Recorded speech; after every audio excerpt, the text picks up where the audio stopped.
Well, as you can see, pretty atmospheric morning, lots of mist, a little bit of frost around,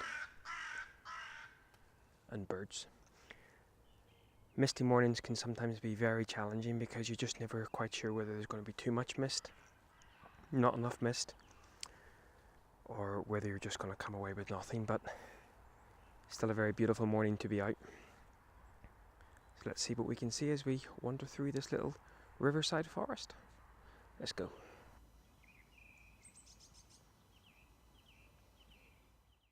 So what kind of things are we looking for this morning? Well, atmosphere, but the problem being that quite often, I mean, you can see here that it's a bit of a whiteout. Something just actually dove down there. Last time I was here, I saw a mink almost drown a duck. Crazy wildlife. What sort of stuff are we looking for? Well, for me, one of the reasons why I like this little patch of woodland is A, it's very close to where I live, so it's easy access. You may have seen a previous video of me talking about getting intimate with the location. This is one of those locations. So I'm looking for, I mean, as I said, it's close to where I live. It's also very close to the river, which means that even when the mist starts to disappear from the forest, chances are it's still going to be hovering around on the river's end, so there's still a chance for atmosphere. Away from the river, looking for shapes of trees. Of course, the mist gives that extra dimension of, you know, abstractness. And little pockets of colour. There's still little pockets of sort of last year's autumnal colour hanging on some of the beaches and things like that. So that's what we're looking for. But as I say, it can quite often be very, very, very pretty to look at, but very difficult to photograph. The one thing I would say, coming back to the same location time and time again, it really is allowing me to see more. I'll throw up an image that I shot from this forest a couple of weeks ago. An image that I know for a fact, just saw a little bendy tree there, may have worked. Anyway, an image that I know for a fact that a year ago I just would not have seen as an image. I really love how the colour, there's been no sort of colour manipulation in post-processing here. This is how it was. The foreground colourful, the background not colourful, so allow me to see. So I've come to a little tree that I've come to a few times before to see how it works in the mist. And there's a couple of things that I'm sort of looking to do. First of all, I'll kind of show you a picture of the sort of full frame and what I'm trying to avoid, because at the moment I'm not using any filters or anything, and I'm going to try to avoid as much as possible to use any of my soft edge grads. But as you can see, the sky is just way overexposed here. So what I'm trying to do is just isolate the tree a little bit.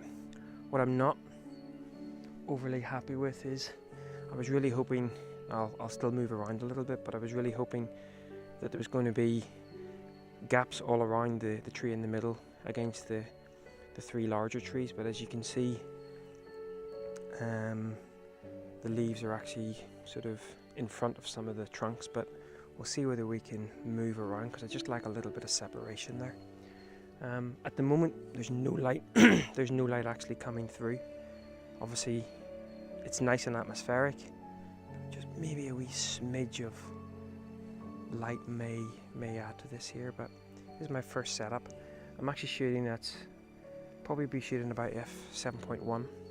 The depth of field in situations like this, just, I wouldn't say it's not important, but you certainly don't need maximum depth of field. In fact, I like shooting at a bit of a shallower depth of field just to add a bit more atmosphere to the shot.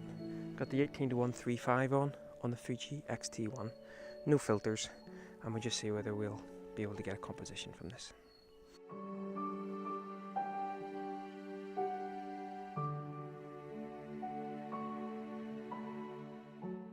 So quite a simple shot here actually, just using the path in a vertical composition. I just like how the path kind of snakes to the left of the tree and then given my position to the right of the trees. Again, it's an okay shot, I guess. Certainly wouldn't work without the mist at all. Just showing again what that mist sort of adds in terms of a little bit of atmosphere. Brought my little bag of mealworm with me, so I've been feeding the robins as I go, and I'm not sure whether you can see that little chap there. Quite a bold one, but I always bring some bird food out, feed the birds as you go.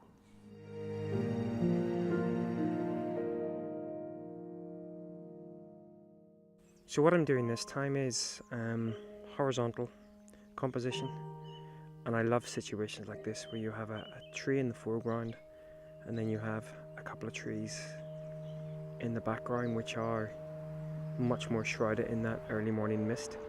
There's a couple of other things I quite like about this, so let me just zoom out a little bit.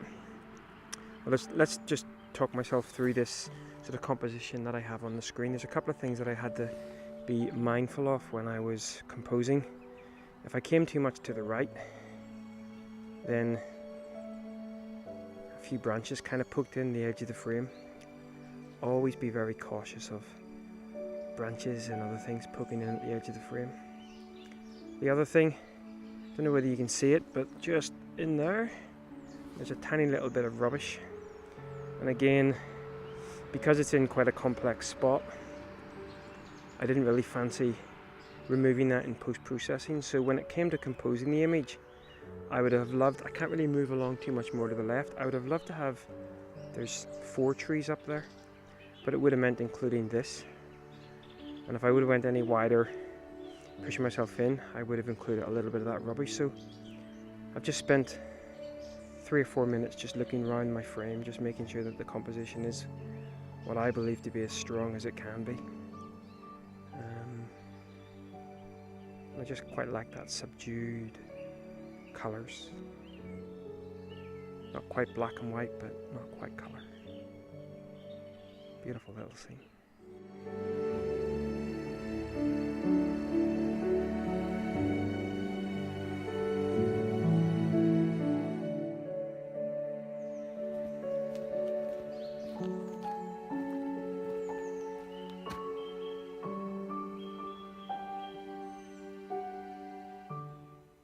So I've got another very simple scene here. I've actually come back down towards the river. The mist and fog is really starting to evaporate quite quickly from deeper within the forest, which is a bit of a shame. But again, as I said earlier, one of the reasons why I like to come to this particular woodland is because you normally still have those atmospheric conditions. Yeah, Mr. Robin. Better feed him soon. You really have those atmospheric conditions still a little bit longer. So what drew my eye to this particular scene? Now, it's a little bit messy in the foreground, so I've had to kind of zoom in on the 18-135. Ideally, I'd love to get a bit of a clearer picture there, but actually what really sort of drew my eye here was the bare branches of the tree almost mimic the veins of a broadleaf tree, the veins of the leaves of that tree. So I quite like it there. So I'm just working through some compositions. Almost got photobombed by a robin there. I'll feed you in a minute. So yeah, just simple compositions, using the mist to full effect to really soften that background. Shooting it f8, I think I'm on there, and just simplifying the composition with the fog. And I say what really drew my eye there was just that the leaf shape, the vein shape of the branches. So right, I better go and feed this robin before he attacks me.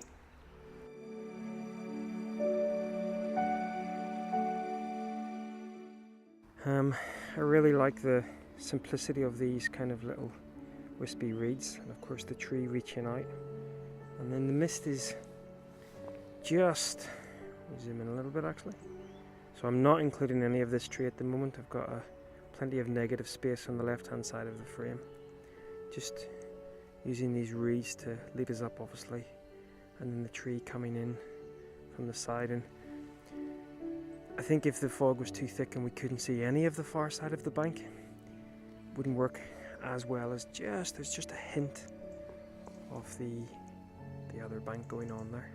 It's quite a difficult composition to line up, simply because if I kind of come too far right, I start to include a little bit, well, I start to include the green, and I don't think the green works. And if I start to come too much to the left, I include this tree, which may work as a different image. I might step back a little bit and see whether that works. But right now I'm focusing on just this leading in and then the tree. At the moment I'm in a horizontal, as you can see here. I might try that in a vertical composition as well.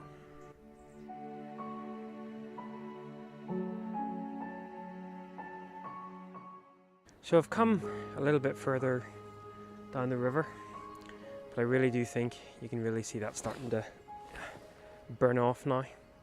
So I'm not quite sure there's going to be any more images this morning. As you can see on my face, the sun really is starting to burn through. But a beautiful morning nonetheless. Let me just turn you round. I love coming down to the water's edge here because you can just see that there's like reds going on there. Now whenever it's really frosty, this actually does just look beautiful. But as I say, it's not quite misty enough, not quite frosty enough, but still rather gorgeous.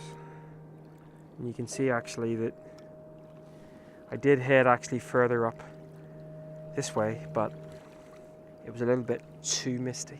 Well, I hope you've enjoyed this nice little bimble around this morning, albeit quite short. I'm determined to keep revisiting that little wood because, as I've said before, I think it's important that we get to know areas intimately. And that doesn't come with 1, 2, 3 visits. That comes with 10, 20, 30 visits over an extended period of time. So that's my plan for that little wood. And if I can come away with 12 images over the next year, 2 years from that wood, I'll be a happy photographer. Right, so I'll leave you with a couple of last images from our little saunter out. As always, hope you enjoy the content, and we'll catch up again soon. From a rather beautiful and misty Northern Ireland, have a great day. Bye bye.